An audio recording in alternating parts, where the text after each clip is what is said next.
Most Americans know practically nothing about the Spanish Revolution in the years 1936 to 1939. A lot of us Americans in our schooling in the public schools were introduced to George Orwell's famous book Animal Farm. The schools promoted that book.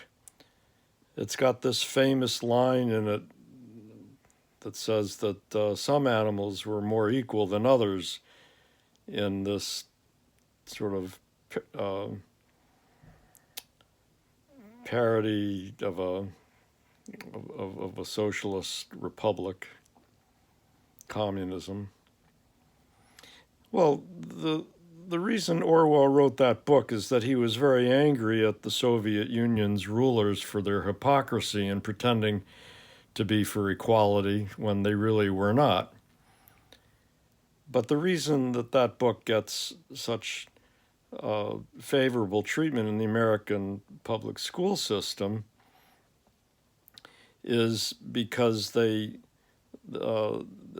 want children to think that the book was about how the very idea of having real equality is a stupid idea because it's impossible, because you can try to have equality, but inevitably some of the animals will become more equal than others.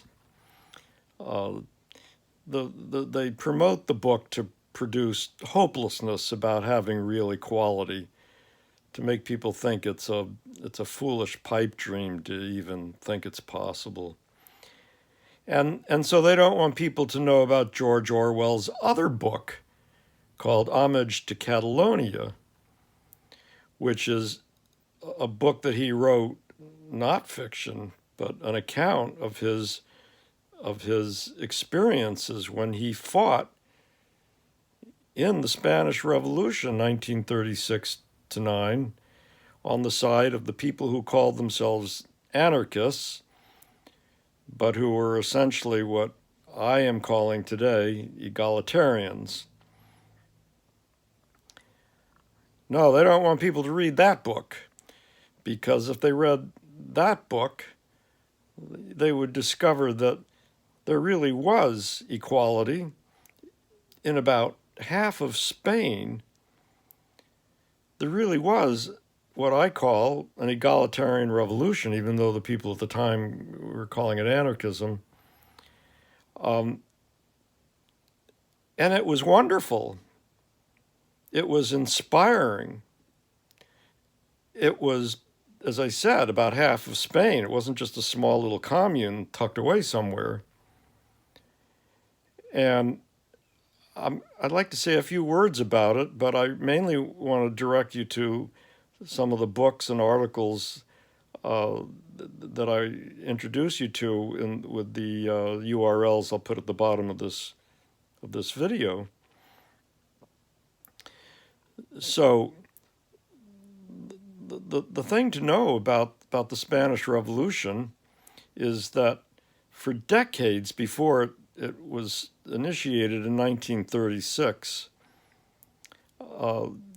there was widespread discussion among the peasants and workers about the idea of having a classless society based on equality, based on the principle of from each according to ability to each according to need. And when I say widespread discussion, I mean that illiterate peasants had the books of authors like the anarchist Kropotkin, who talked about this kind of society. They had these books that they couldn't read, but they took them to people who could read to have them read out loud to them so that they could learn what was in them.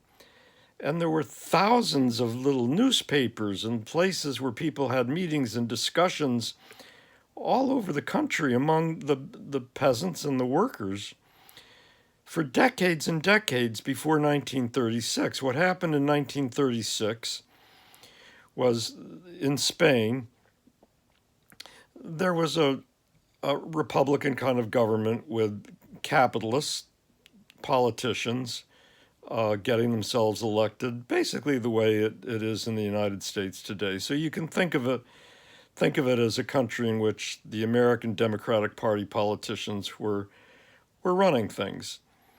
But there was a huge anarchist labor union and another very large labor union that was almost as radical.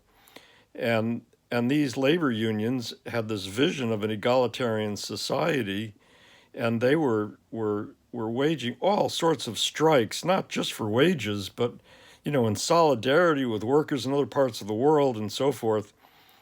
And they were gaining such strength, confidence, and determination that by 1936, the aristocracy and the part of the Spanish ruling class that didn't trust these capitalist Democratic Party type politicians to control things for them decided that they needed to take things into their own hands with a fascist revolution. And so they got this fascist General Franco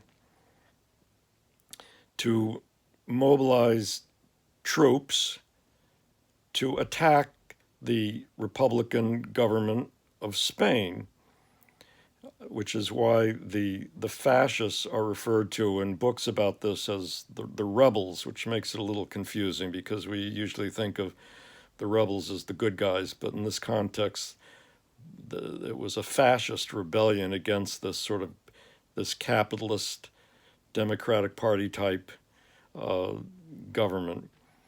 So in 1936, the fascist General Franco was mobilizing his troops, and it was clear in Barcelona that these troops were about ready to attack and to overthrow the liberal pro-capitalist government. And so the anarchists in Barcelona decided to do a preemptive attack on the fascist troops. And they asked the government to give them arms to do this, to protect the government from the fascists who were about to overthrow the government. But the government was run by these pro-capitalist types who they didn't want to be overthrown by the fascists, but they were more afraid of the anarchists, of a classless society, than they were of fascism, because in a classless society, they wouldn't be rich and powerful and privileged capitalists anymore, and they knew that. So they refused to give arms to the anarchists, but the anarchists were very, very popular, in huge numbers, managed to get arms from sporting goods stores and getting them from some of the local, maybe somewhat sympathetic policemen on the street and so forth. And by hook or by crook, they defeated the fascist soldiers. And the anarchist movement was in power in Barcelona, which was the capital of the province of Catalonia. George Orwell's book is called Homage to Catalonia. And so in Catalonia, the anarchists were after defeating the fascists, were acknowledged even by the head of the pro-capitalist government to be the ones with all the power. And the movement spread. And throughout about half of Spain, the anarchists had an uprising of the peasants and the workers, and the big landlords, who were the main capitalist class, and the industrial capitalists, fled to the part of the country that General Franco was in control of. And so for about half of Spain, the capitalist ruling class was gone, and the people took over. And it was wonderful. In many places, they literally burned the money. They destroyed the deeds of property ownership. They they had what I call local assemblies that made all the decisions of ordinary people being totally in charge.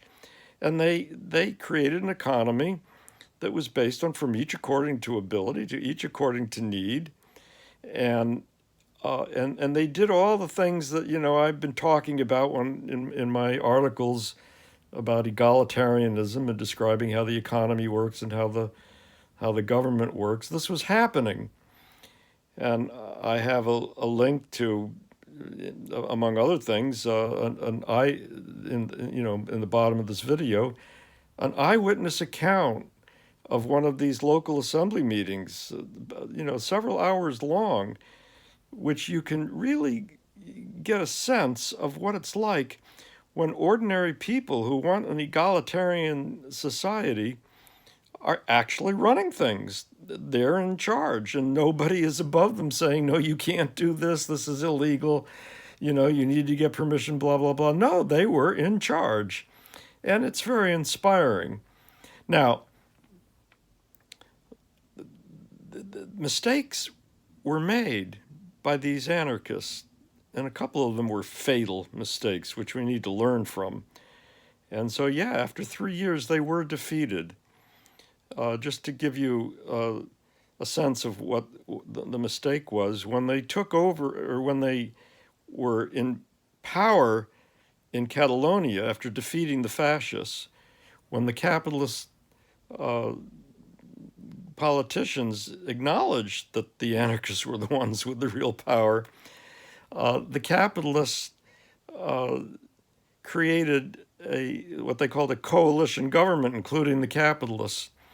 And there was a debate among the anarchists about whether they should join this government or whether they should just take charge of the whole province as anarchists, which would, in my vocabulary, as egalitarians. And to hell with letting the capitalists have any say about keeping capitalist relations of employer-employee, which is totally undemocratic. There was a debate among the anarchists, and unfortunately, tragically, the anarchists had this idea that power was bad, power was evil, and that if they were part of a government, that would be bad. And so they didn't create their own government to defend egalitarian principles and values. And then by default, since there now was a capitalist government in place, they ended up thinking, well, I guess we should, partake in it. And that proved the undoing of the revolution, because the pro-capitalists who were supposedly, fighting the fascists were more afraid of egalitarianism breaking out than they were of being defeated by the fascists.